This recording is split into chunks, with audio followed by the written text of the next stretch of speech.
Hello everybody, my name is Eric Rivas of Diamond Minds Films, and we're here for RapRehab.com, Sebastian Elkaby, and he wanted to ask a couple of questions to the man right here who invented the scratch, who, if you look it up on Google, it will say, this is the man who invented the scratch. Grand Wizzard Theodore Livingston from New York City, one of the pioneers of hip-hop, is here to answer some questions for Rap Rehab. Here's the first question from Sebastian. Did you ever predict where hip-hop would be today? Wow. First of all, let me say that, you know, I'm just happy to be here. And I want to say, thank you. I want to say congratulations to you for your Coney Island Film Festival. Congratulations to you, because you put a lot of work into a lot of hard work. Yes, a lot of teamwork and stuff like that. We all did a lot of hard work. You know, we're here. We just finished, you know, our studio session. I got blindfolded coming here. I really don't appreciate that. We got a secret location here. Yeah, hidden up in Shaolin. Well, the question is, did you ever predict where hip hop would be today? Have I ever predicted where hip hop would be today? Actually, no. Because of the simple fact that just, you know, being a part of something that's bigger than I am, I just feel good just being a part of hip-hop. Having a way of getting away from everyday problems or just trying to just, you know, go somewhere, take yourself somewhere and just be free and stuff like that, and part of that was doing, you know, hip hop, DJing and stuff like that. So I never thought hip hop would be what it is today, not in a million years. Right. Being with you, I could attest to that, because you're very creative, and I know you're doing this for the fun. You're having fun doing it, you know. He says, Sebastian says, did we, the elders in this culture, drop the ball at some point? Where was the turning point? Well, Sebastian, I would say that, did we drop the ball? Yes and no. Basically, what happened was different entities came into the picture and decided to take our culture, our art form, and turn it into something that it really wasn't, as far as like, you got the yin and the yang. And what happened was, that's what hip-hop became, the yin and the yang. And a lot of these record companies decided that they want to put out music to bring our people down instead of put out music to lift our people up. And that's when the you know, that's when the ball started to bounce and stuff like that. We as pioneers, we always taught everyone around us about the b-boys, the b-girls, the graffiti artists, the DJs, the MC, the knowledge and stuff like that as far as hip-hop is concerned. But when we got these other different companies came into play with you know, they had all the money, they got more of the media and stuff like that, so they just decided that, you know, they were just going to just take our culture away from us, and it was nothing that we can do about it, you know. So that's why I say yes, we dropped the ball, and no, you know. So it was out of your hands. So yeah, way beyond. It sounds like that. Yeah. Okay. I think you answered that. Where was the turning point? You kind of answered that. Mm-hmm. What positive contributions do you feel today's generation has made to hip hop? None. I feel that today's generation need to learn about Africa Bambaataa, Rock Study Crew, the Tats Crew, Grandmaster Flash, Furious 5, Grand Wizzard Theodore, Fantastic 5. Need to learn about all of these DJs and MCs that put a lot of blood, sweat, and tears into this culture, to this art form. I say art form and I say culture, to what it is today. They seem like they don't care about all the people that put the blood, sweat, and tears into this, you know, into this. And it's like there's a lot of negativity going on, and people are walking around with their eyes wide closed shut, and not really looking at what this culture is. I mean, people listen to the radio. I'm not gonna say no names or these groups that's on the radio that's like poisoning the minds of our younger generation, and we call that music rap, because rap music is music that brings people down, and then you got MCs that that bring us music to lift us up. So now we have more music bringing us down than music lifting us up, and the real true hip hop, you know, culture is getting lost in the shuffle, and it's really, really bad that this is happening, man. Really bad. Agreed. Nothing is positive about the music that's out there. It's about drinking and numbing yourself, and drinking and numbing yourself. Yeah. Okay, let me get to the next one. Okay, who are your are there any? Oh, so there's no artists that you feel right now carry the torch for the culture? No. As of now, no. I mean, there might be like you know, you got MCs like, you know, you got the Dead Presidents and stuff like that. When Kanye first put his first album out, he was going in the right direction, but he kind of like veered off somewhere else, and it was just crazy. So there's not really too much MCs or rappers out there that's trying to keep the culture alive, you know. Right. Yeah. Okay. Who are your top 5 MCs? Wow, top 5 MCs. Today or the past? He says, who are your top 5 MCs? That's what he says. Wow.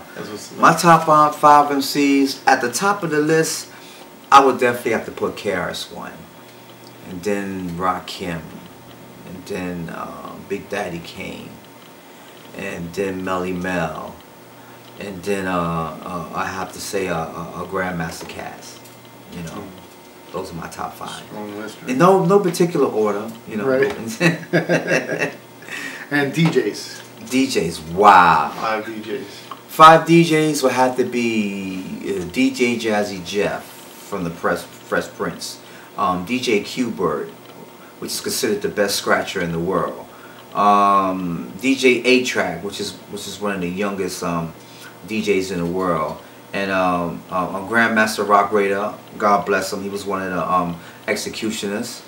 And I have one more, that would have to be this female DJ called Killer Jewel.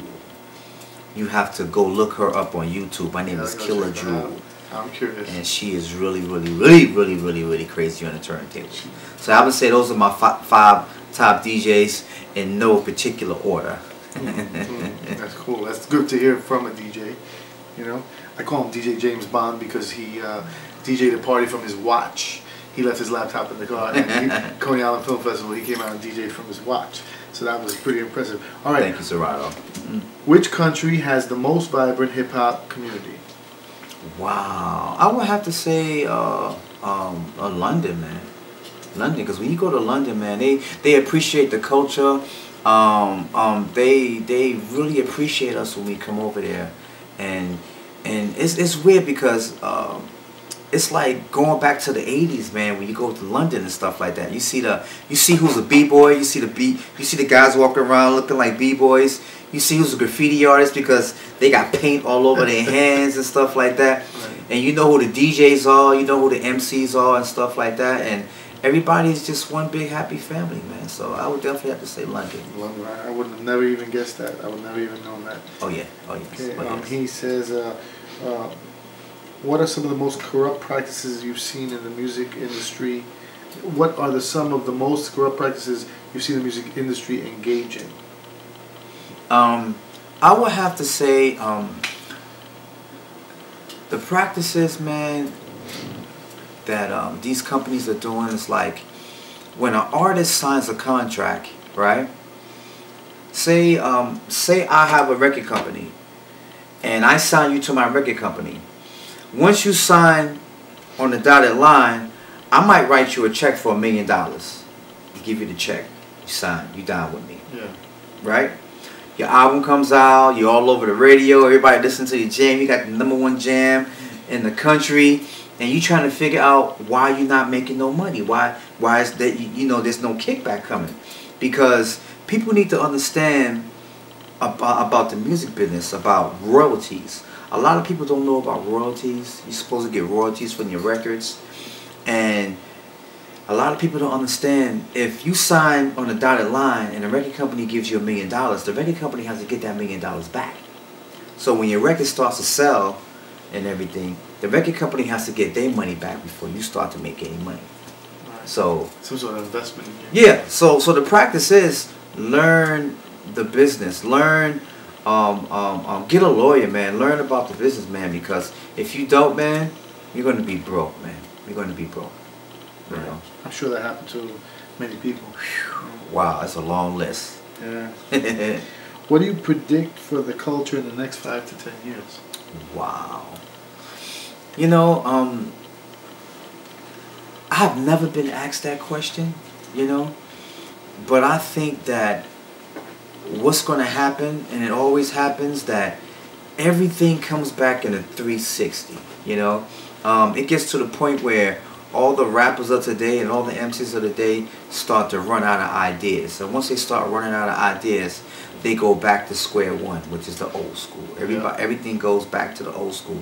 Everything goes back in a 360. And I think that as time goes by, everybody's going to start going back to the old school. Everything is going to be the old school, because that's where everything starts and that's where everything ends. Yeah. You know? You got to come back to the beginning, definitely. Oh, yeah, man.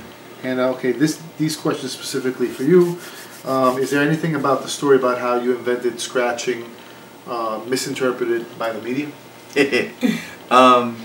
I think that the media misinterpret how I created the scratch, like I did it by mistake and stuff like that.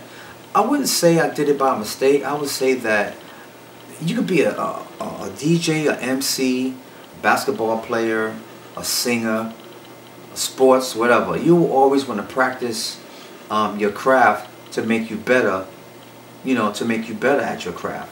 And just me practicing in the house, man, that's how I came up with the scratch, practicing. And the rest is history. Just for me, it wasn't that your mom came in the room and said, "What are you doing?" and you held the turntable and you heard it. That's definitely the true story. But I mean, I'm in the house, I'm making a cassette tape, and when moms came in the room, I just, you know, decided to do something to keep my groove going. And when she left the room, I just continued the idea that I had. Like a pause on yes, it. Like yes. a pause on it. Oh, That's yes. great. I heard that when I heard that story. I loved that story. That story I loved. And I didn't even story. know you at the time, you know, so it's an honor to be sitting here with you. Do you like where the art of DJing is going? Technology and trends? Oh, absolutely, man. Everything evolves, man. I created the scratch. Now you got so many different scratches. You got the flare scratch, the chicken scratch, the the barbecue scratch. You know, there's so many different scratches out and stuff like that. But at the end of the day, it's still a scratch. And for me to hear these DJs take my art form and take it to another level, man, it makes me feel good. It makes me, you know, it reassures me that it's going to be around for a long time. Yeah. You know? Yeah, I'm just reflecting back to Coney Island, you coming up, not having your laptop, going in your watch, doing like this, having 8 gigs, and running a whole set off of that. I mean, that you know, you've gone with the trend. I just asked you that question 2 weeks ago. I said, how do you like DJing without a vinyl? And you're like, no problem. Yeah, I mean, you know, you got to change with the times. They got all of these electronics out and stuff like that, so you got to change with the times, man. Look back at the first car that was made, little skinny tires, and yeah, you got to crank it up, you know, to go and stuff like that. Yeah. Now you got cars that park itself, cars that make coffee, cars that got refrigerators in it, and stuff like that. Crash, cars that can't crash. You know, get to a car, it stops before everything evolves, man. Everything evolves. Yeah. Everything evolves. You gotta go with it. You know. Well, this is the legend right here, Grand Wizzard Theodore. He's helping us put together a track for DG, the graffiti writer who passed away and who was a personal friend of mine. And he's actually stepping up and doing something for the family. We're trying to do something positive, not for profit, and we're just having a good time and just being children again. Thank you, Grand Wizzard. Peace. And the name is actually correct. Add James Bond to it. Add James Bond to his resume. DJ James Bond. Zulu Nation. Yep. Windows of hip hop. Boom. Peace. Peace.